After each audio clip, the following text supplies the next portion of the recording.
Thank you and welcome to Executive Member for Transport decision session on the 15th of November 2022. I'm Councillor Andy de Gorn, Executive Member, and have a number of officers who will introduce themselves when they come to speak. Before I start, I have to look at the running order. I propose, because we have a number of public speakers all on one item, so I propose to take that item first. First item on my agenda is declarations of interest. I have no interests to declare in relation to the items before me today. The second item is the minutes, to approve the minutes of meeting on the 18th of October of this year, and I'm happy to approve that.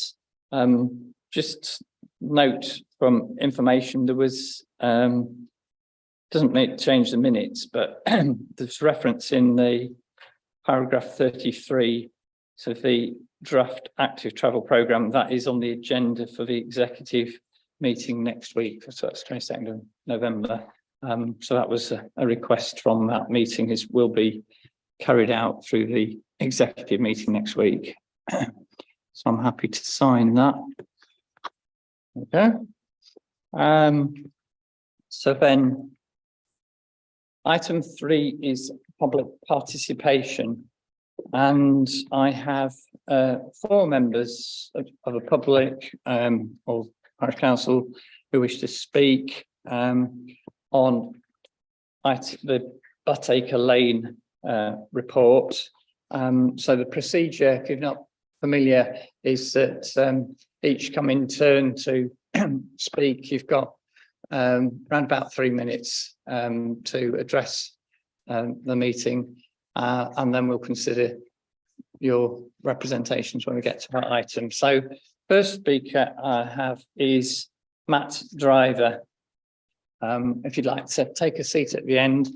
When you're ready, if you press the mic button, that should light up green, hopefully. Yeah, good to go. Okay, so when you're ready. Morning, councillors. Morning, Councillor de Gorn. As residents on Buttacre Lane, we would like to collectively communicate our despair at the lack of care and repairs on the road and how stressful it is living in these conditions. The lane hasn't been looked after, cleaned or repaired in many, many years. As a result of continual neglect, the road surface is no longer suitable to safely pass, either by car or on foot. There is an ever increasing risk of slips, trips and falls, especially in winter, as there is never any gritting and the potholes fill with ice. Travelling by car, you must take great care as much of the road surface is significantly eroded down to the subbase, which in places is also significantly degraded and eroded, and you never know how deep the pothole is. Due to extended lack of care and attention by the council, the subbase has been washed away in some areas. This further adds to the risk to the public and passing vehicles across a very short stretch of the highway. Older residents and anyone using a wheelchair find it very challenging to easily navigate along the road into properties. The residents of Buttacre would like to thank the council and highways for repairing the drainage at the end of the road quite recently. This has improved the access for some residents, as there was deep water in some areas up to people's front doors. In parts, the gradient across the road slopes towards properties. Some residents have had to park as close to the front doors as possible due to the mud and dust, so that they can literally step from their car into their living rooms. As the road is no longer in a fit state to be swept mechanically by the council's street sweepers, many residents have taken to cleaning the road with brush and shovel in an effort to help mitigate health issues as a result of dust and mud ingress into their living rooms and dining spaces. Some residents have actually left the village rather than suffer the stress and anguish of living there. We feel it is important to point out that the council itself uses the road to access residents' properties and frontages to collect household waste. The road surface is also placing council's own staff and vehicles at risk. At this point, we would also like to rebut the council's recent and continued claims that the lane is a track or green lane. This is totally false, and the lane has been.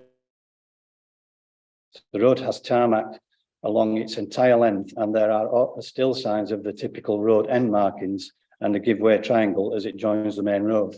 30 seconds left.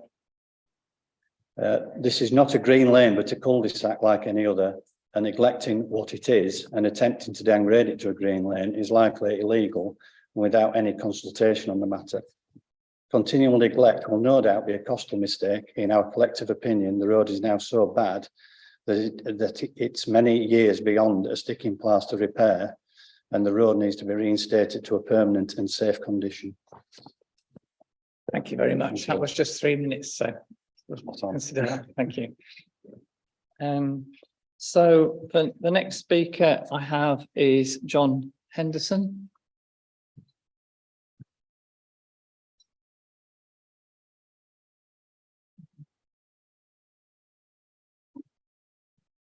Good morning, Councillor Devon. Highways Department has repeatedly and deliberately misled complainants, including Councillor Hook, and misrepresented the legal position by telling complainants that it is a green lane and as such has protected status. Highways have avoided maintaining the road by claiming it is not of tarmac construction. Photographs in my submission prove it is. Option 1 effectively seeks your approval to continue with the untrue green lane designation, subjecting the residents, both drivers and pedestrians, to permanent risk and acceptable conditions. From 2017 onward, annual inspections show the lane has not been free from defects, effectively unsafe. The annual inspection in 2020 effectively rated the entire lane as functionally impaired, which is the equivalent of unfit for purpose, failing the duty of care to users as defined in the well-managed Highway Infrastructure Code of Practice. The Highways' response to the Parish Council's own inspection of Buttacre Lane was effectively to throw 5 Category 5 safety defects in the bin. Priority 5 defects are a recognition a widespread permanent repair is required. In this case, there were 5 Priority 5 defects in 100 metres of road. Only repairing Priority 1 and 2 defects means that many unsafe roads would never be assessed for repairs. Safety defects should not be closed without being made safe. It is unacceptable to be told that the highway will never be made safe due to budgeting restraints. These residents pay their taxes too. Councillor Hook and I met on site with Bill Manby, the then head of highways, in November 2021. He very quickly recognised the true position. His commitments were to come forward within 2 weeks with plans to make the road safe. To quote him, he said, "It might not be pretty, but it would be safe."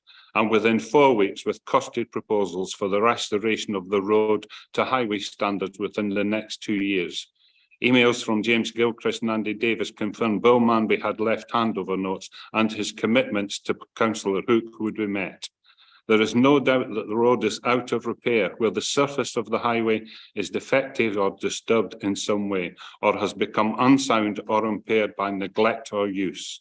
The underlying structure is so damaged that it needs to be reinstated as a permanent repair. I have commented on the extent of works required in the paper, and the Parish Council support the efforts of the claimant to install a gate at point D on the plan, which would remove 90% of the agricultural traffic from the lane. We believe the evidence in my submission is sufficient to obtain a court order to make the road fit for purpose. The council should be aware of the adverse publicity, scrutiny and criticism this would create. I respectfully request that you reject option 1. Thank you for your comments, which we'll consider when we get to the item. My next speaker is Darrell Thompson.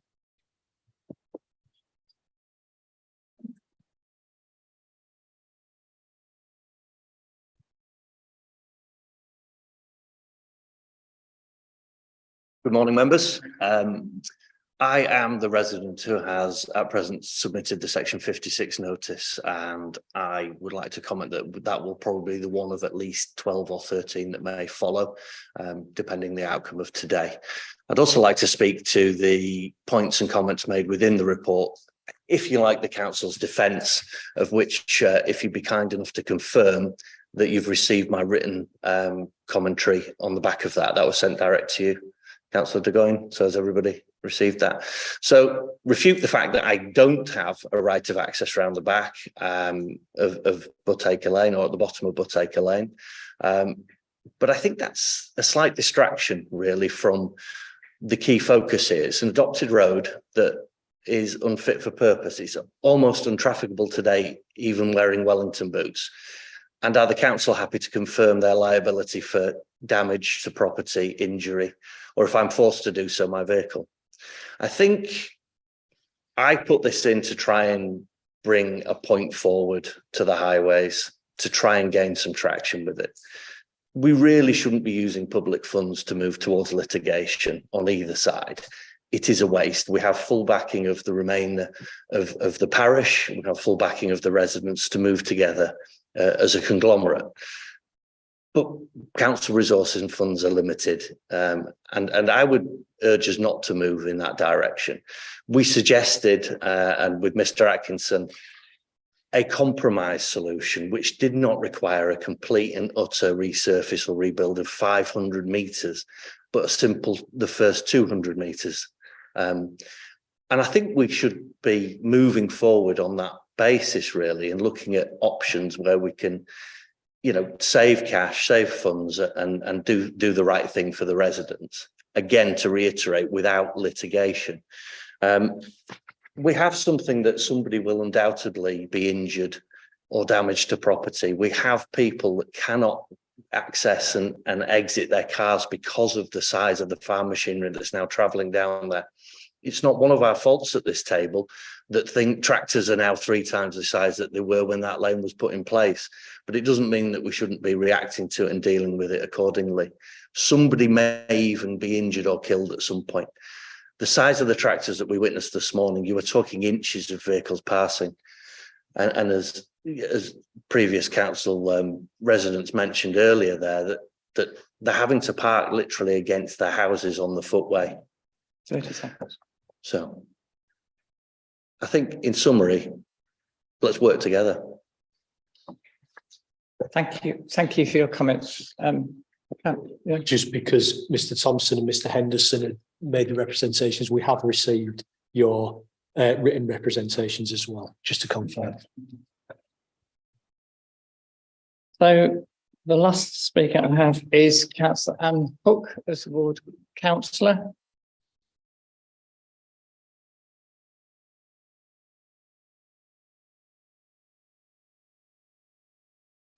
The report makes out that all the situation with Buttacre Lane has only been brought to light very, very recently. But in fact, the very first letter I ever got from a resident after my election was from a resident in Buttacre Lane.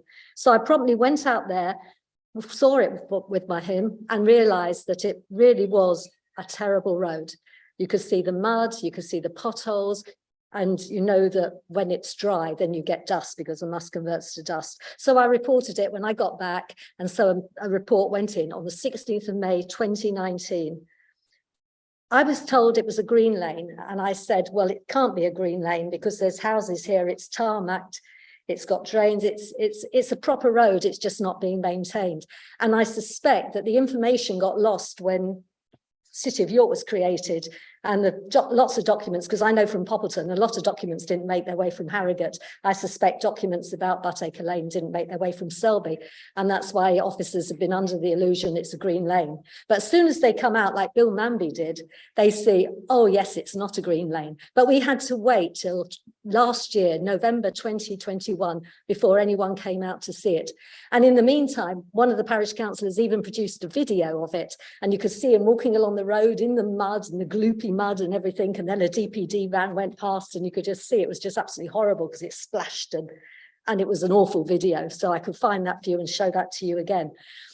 Bill Manby came out, he saw it, as you say, he saw it, realised it was a really bad road, something needed to be done. Our hopes were really built up, and then he left. And then we didn't get any follow-up on it after that. And then our hopes were built up again because we realised we were told you were doing a report for this meeting. And then we read them on last week and we thought, oh no, it's not happening.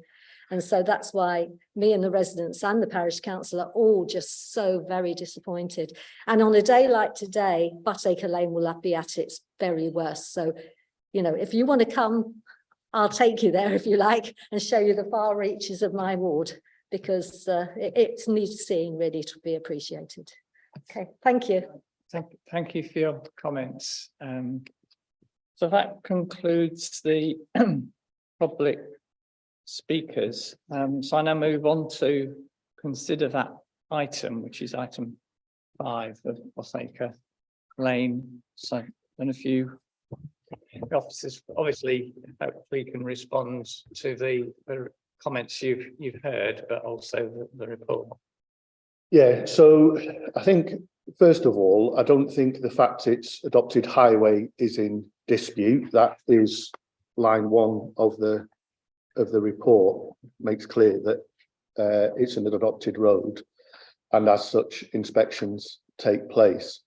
Para 2 confirms that it's in effect split into 2 sections. So the first section is carriageway, the further section is green lane. So it's split into 2 parts, and that affects the way we maintain it.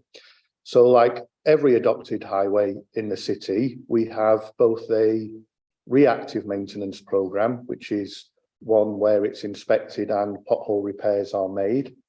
And that is normal for every highway.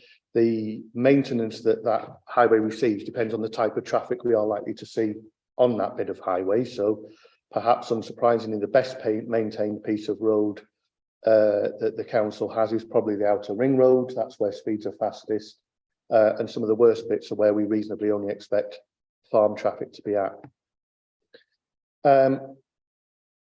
So I think that's where we are at. My concern is that the legal advice in the report was based on the information we had at the time.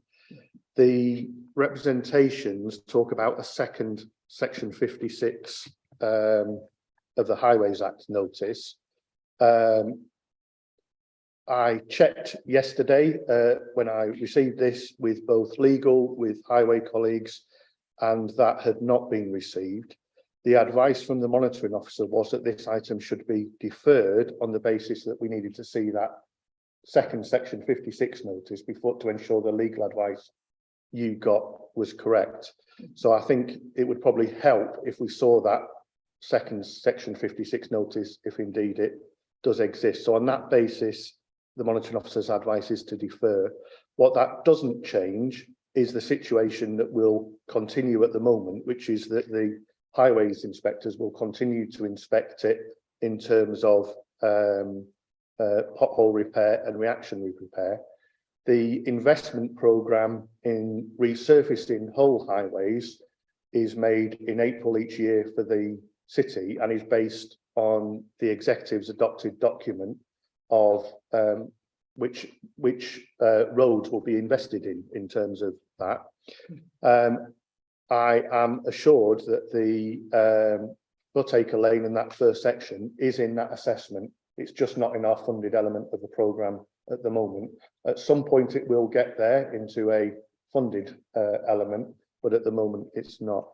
So just to clarify, that was the 200 metres or thereabouts compromise that was referred to. It was discussed with Dave Atkinson. Sorry, James. So, well, I think in para 2 of the report, it talks about the way the road is, the way the road is split. So I think it says 100 metres. Yeah. Actually, yes. Yeah. Okay. So We did talk without prejudice on site, so I'm not going to go into any detail, but there was a compromise position put forward by Mr. Thompson when we met, which included things about 200 metres, wasn't it? Yeah. So yeah. So and you say that that particular section is identified differently in terms of condition survey, and you know the assessment would be different because of who it serves and so on. Yeah. Okay. So my suggestion is we defer this to the next meeting. We ask the parish council and people to share the information that our lawyers need to review in helping us draft and advise on this report, so that we can then make sure that they've got all the facts and then report back to you at probably December's decision session. Yeah, we'll do December. Yeah. So just for clarity, and in terms of the decision on that, if we defer the item, are we covered in terms of forward plan references and things for dealing with a deferred item? Do you know? What do we need to give notice? You know, what might be able to. I mean, I think we're still within the timescale to do that if that's what we need to do, but I just wanted to be clear we don't get legal advice and no, we can't just discuss it because we haven't been on forward plan. I think we'd be fine in terms of, because Well, we could do it under urgency if needs be. Okay. it's not a key decision, so it would be fine going Right. deferring it. And I mean, if I do agree to defer it, then that would also give the opportunity for the report to be updated in the light of, obviously, the point of deferring it is to consider the notice that we are not clear whether or not that has been received. I think, you know, if it's to help on this particular point, if it would help to clarify the matter, yes. So, if you Sorry, could, do you want to come use to the the microphone, because otherwise anybody who's watching can't hear you. Morning again. I understand the question about deferring. But let me just say, if it is deferred, I shall be submitting on behalf of the Parish Council section 56, given the evidence I've already sent you in my submission. What I would also say is, look at the pictures and tell me that reactive maintenance has carried on that stretch of road. Potholes are there, are 20 feet and 12 feet across. They are 6 inches deep in places. The main point for me today is to get you all to understand the state of that road. It is not a green lane. It is tarmac. It has not been maintained. It is out of repair. So don't be surprised if there's a section 56 notice comes in this week from the Parish Council. Thank you. I will note that in terms of decision. So, I mean, I think Mr. Gilchrist has outlined the status in his summary said we acknowledge it's adopted and it is maintained. The issue is the standard to which it's maintained, and there is also the commitment that reactive maintenance continues as with any highway in the council. I think what we can ensure is that we can, if you do choose to defer, we'll ensure that I think this road, like many of the minor roads in the city, are on an annual inspection, but we'll arrange an additional inspection between now and the December meeting by the highways inspector. On the issue of the whether it's a green lane or not, we are not saying the whole length is a green lane. So if you look at the map in the papers, and Dave might want to talk you through this, but there's a map on page 136 of the papers at para 15. I think it's also the red section and the blue section of the areas. Dave, do you want to talk through? in terms of the division? Yeah, between the The green lane and the bit Yeah, that is adopted yeah, highway. The red section at the end is in terms of the division in terms of the highway maintenance programme, the red section at the end is the first 100 metres, and then the rest of the section is from the end of the red to the east, to that point there. Sorry, I'm looking at black and white. Sorry. So the little box in black and white on the left. Yes. Okay. That's the first section, which is the first 100 metres, which Yes. is which largely serves residential properties, Okay. and then from that point onwards, it largely serves farm traffic. And just in terms of, I don't think it's designated in legal terms as a green lane. I mean, that might, there's a difference between a generic term and a legal term, isn't there? So just to be clear on that. It's classified based on usage in terms of a green lane, but Okay. But it's not officially designated as such. in the legislation. It's Okay. highway, and the highway act makes clear that it's a highway, and the Highways Act make clear that we should maintain it in accordance with the traffic and can reasonably expect to use it. Yes, no, I think I've got enough information now to make a decision on this. And I think given the comments that I've heard from residents and the disappointment that has been expressed with the report and the recommendations in the report, combined with the fact that the monitoring officer has advised me that I should defer this item, I'm prepared to defer the item to the December decision session. And obviously, as has been stated in the interim, the report can be updated with any new information up to the publication date, of course, and any late items, if necessary, can be added, provided they don't change the overall report subsequent to publication if there's late information. So I'm prepared to defer the item to the next meeting. And I would say, to the residents, that's not because we want to kick the can down the road, but I do think from having heard your representations, it would give the opportunity to make sure that all the advice that we get is in accordance and that there is the opportunity to tackle the most immediate problems. So I'm not, it's not precluding any action in the interim to improve the state of the road. So with that, I'm happy to. There's been many inspections done on the line. One recently about 3 months ago. Yeah, thank you. I think I've concluded the item. I've concluded the item now. Thank you. So I now move on to the next item. Thank you, and apologies that you have, attended today, but obviously it has a bit of a benefit. Myself, the officers, and anybody who's watching have had the benefit of hearing your arguments in advance of an actual decision. Okay, thank you. Thank you. So just take a 2-minute break.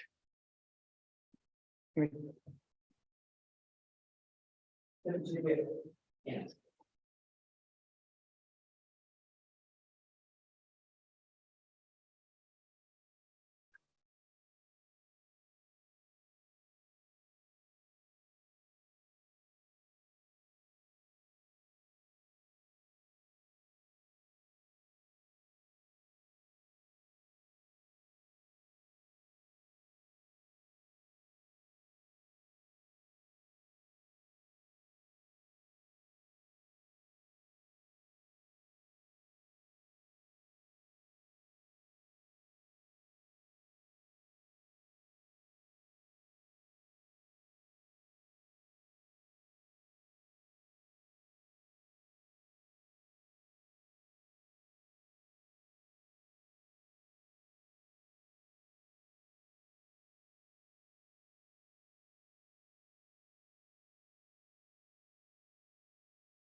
Yeah, right. Welcome back. I'm now moving on to agenda item 4, active travel programme, People Streets, Ostman Road.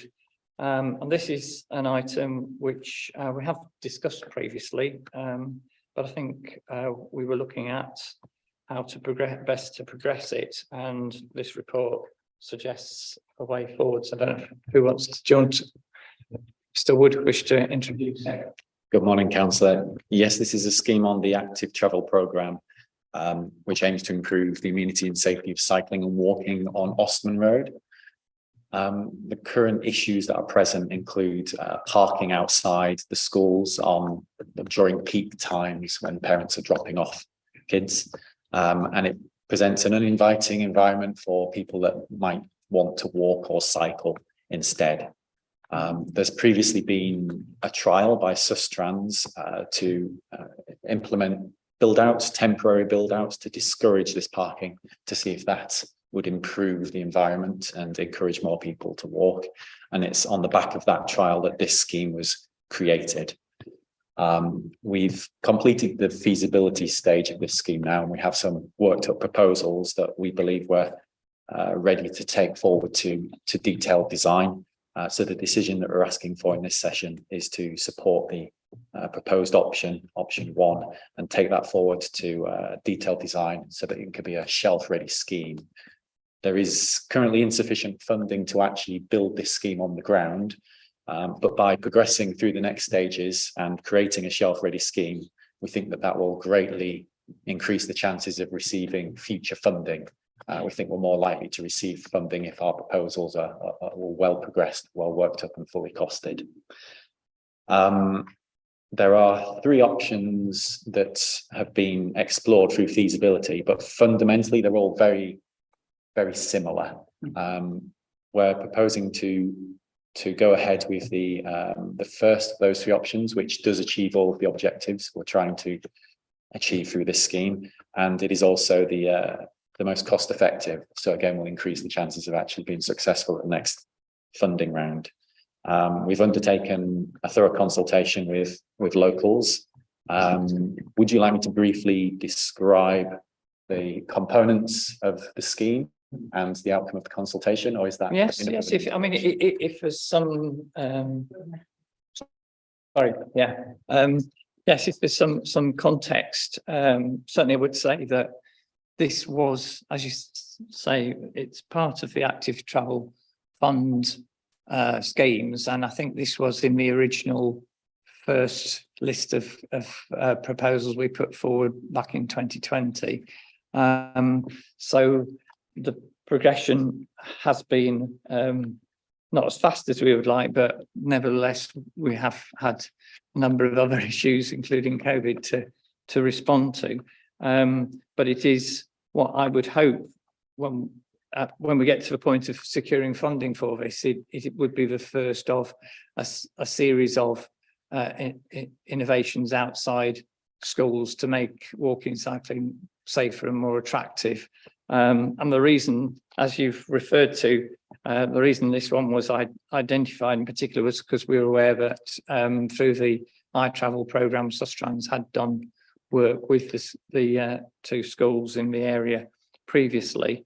And in actual fact, just for context, the 2 further People Streets initiatives for Badger Hill and Clifton Green, which we secured funding for subsequently, which again will be taking forward design for those, were also schools where Sustrans had done work with the school to encourage parents to engage and consider sustainable travel options. So it's a sort of a pattern that this fits into being the first of that programme.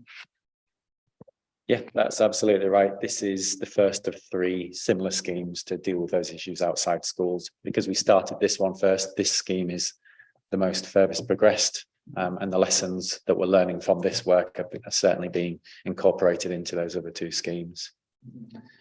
Would you like me to briefly lay out the high level components of this scheme? Yes, that would be helpful. Thank you. Absolutely. So, as I say, all 3 options are very, very similar. All 3 of them include the introduction of 2 new pedestrian and cycle crossings, parallel zebra crossings, to encourage people to be able to more easily cross the street on foot and on bike. It introduces gateway features to make it clear to highway users that they're entering a different area, an area where they might need to pay more attention, where there are different types of more vulnerable users. It improves the footway along the side of the carriageway and introduces a shared space so that children who might not be comfortable cycling on the road can cycle on the footpath in a shared space. It refurbishes the traffic calming measures just to bring them up to date and make them a little bit more effective. And the proposal is to introduce some form of parking restriction, which I'll get to in the consultation section. We asked users which restriction they might prefer. And that restriction basically is the key to dealing with the underlying issue that we're addressing here. So those are the features that are key to all of the particular options, and the differences between them are slight. And they're basically down to the type of civil engineering interventions we're using. Option 1 retains all the existing curb lines and introduces an element of landscaping, again, to further encourage walking and cycling. The second one is a bit more pricey and includes modular build outs and landscaping. And the third one has a full construction solution for the build outs and a mini parklet as well. During the evaluation of those 3 options, we determined that the first one would actually more than likely fully achieve all of the objectives, and the other 2 you could describe them, I guess, as the cherry on the top, you know, a bit of an extra improvement. In terms of the consultation, we got quite a number of respondents to this consultation. 53% of the respondents do actually use the street to drop off people at the school. And the modes of transports that are currently used, 43% use cars, 39% use walking, they walk, and 12% they cycle. So at the moment, there's quite a clear bias towards car use, which again reinforces the need for this scheme. Just on that particular point, I mean, you may not know the answer, but it's just worth considering is whether the school has a travel plan and does an annual survey about how parents access school. I mean, obviously that could be something that could be looked at separately, but I think that would be useful because, as you say, fairly high proportion coming by car, but you know, it'd be interesting to know how far the average journey is. I mean, I think generally speaking, you know, in the urban area, majority of car journeys are sort of within scope of at least cycling, if not walking. So that, you know, is something that if we change the environment outside the school, make it more attractive for cycling, walking. Hopefully that will benefit, as would be a win-win as well. Yeah, absolutely. Assuming we proceed to the stage where we start to build up the detailed design and implement the scheme, we don't want to just turn up, build the thing and walk away. We'd like to engage with the community as well, so they make the best benefit of what we're installing there. Mm-hmm. And that will absolutely include engagement with the school. Okay. The key piece of feedback that we've taken from the consultation is that the current provision is not good for cycling and walking. So we did also find a piece of feedback that said that there were approximately 40% of users said that they would walk or cycle if it improved. So there's definitely a lot of potential for improvement there. 36% were undecided on that point. Maybe they would change, maybe they wouldn't. And approximately a quarter of people said that it doesn't really matter what changes are implemented. They don't have any choice and they wouldn't change from their current mode of transport via a car. But the key to take away there is that there is absolutely some potential to make the changes. Well, that's very encouraging, really. If there's only 25% of them definitely say they don't have any option other than coming by car, and potentially 75% who could be persuaded if we get this right. Yes, that's correct. And then just finally to touch on the compliance with the guidance that I think you're familiar with, LTN 120. The current layout scores a 66% score on the CLOS assessment, cycling level of service, which is just a fail, just about a fail. This does improve it to a pass mark at 76%, which is an amber on the LTM 120 rating, which is, we think, represents an improvement, and we're confident that that would satisfy the requirements of Active Travel England and the DfT when supported by the other evidence that we've produced. Right, well, thank you. That does sound. And one other question, presumably the three options that you've worked up, if at some stage in the future you say that option one, which is recommended, doesn't involve changing curb lines, but so in that sense, at a later stage, if we were to have further funding, that could be something which we wouldn't have to undo lots of work if we wanted to move to at a later stage with more funding to having build outs, is what I'm saying. There would be the opportunity to revisit it if we received more funding in the future, to a certain degree. Okay. So yeah, I mean the as you say, the need is clear and has been identified, but there is certainly willingness from the school to try and address this, and it seems we've already secured the funding to do this design work, and moving to detailed design would also then move us forward, presumably onto consulting on the detail as we get closer to securing funding to actually construct it. Yes, that's right. The parking restriction itself would require a specific consultation. The consultation we've undertaken asked residents which restriction they might be most comfortable with. Right. To go to the point of being able to implement it, we need to follow the formal process. Yes. Yes. I mean, certainly in that respect, you know, I'd be very keen for us to work with ward councillors and the schools. You know, if they know the area, they know the challenges, and certainly changes to the parking, you know, if that is a part of the measure, that presumably could be, if there was a willingness to address that, then that could be progressed in advance of getting funding for the engineering measures. The funding would be to build the thing. Yeah, we've got the funding to do the prep work, the detailed design, and throughout that process, we'd continue to engage with all the stakeholders. So just to be clear, the next step, I think what the report's asking us to do is pick a design option, which we will then progress to detailed design. It's that detailed design that will then sit on the shelf. So we are going from the options displayed in the report through to detailed design. At that point, at the moment, we don't have funding to construct, but it puts us in a very strong position for future bids. Is that a fair assessment, Christian? Yes. Thank you. I mean, certainly I would hope that this would be something that we tie in with the work of our travel team, who are, you know, going into schools and talking to parents and teachers about sustainable travel options, and doing cycle training, road safety training, all those sorts of things are a part of our revenue funding activity, which this obviously complements. So on the basis of a recommendation, I'm happy to approve option one to progress this to detailed design.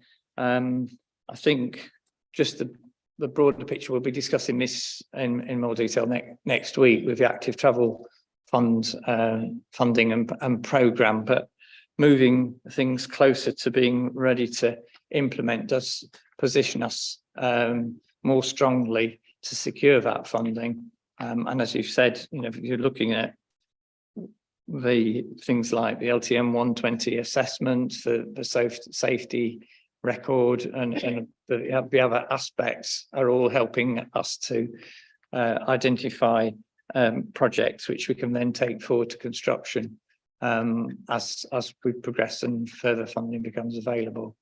I would certainly also hope that this will tie in with our local cycling and walking infrastructure strategy, which over the next few months we will be bringing that forward for adoption by the council. So clearly setting out how the strategy ties in with the schemes that we've already got in the pipeline, as it were. So I'm happy to approve option 1 as recommended to progress this closer to being implemented. Brilliant, thank you.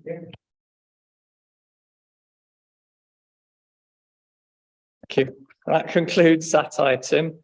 I don't have any urgent business. So at that point, I'll conclude the meeting and thank the officers for their work on these reports.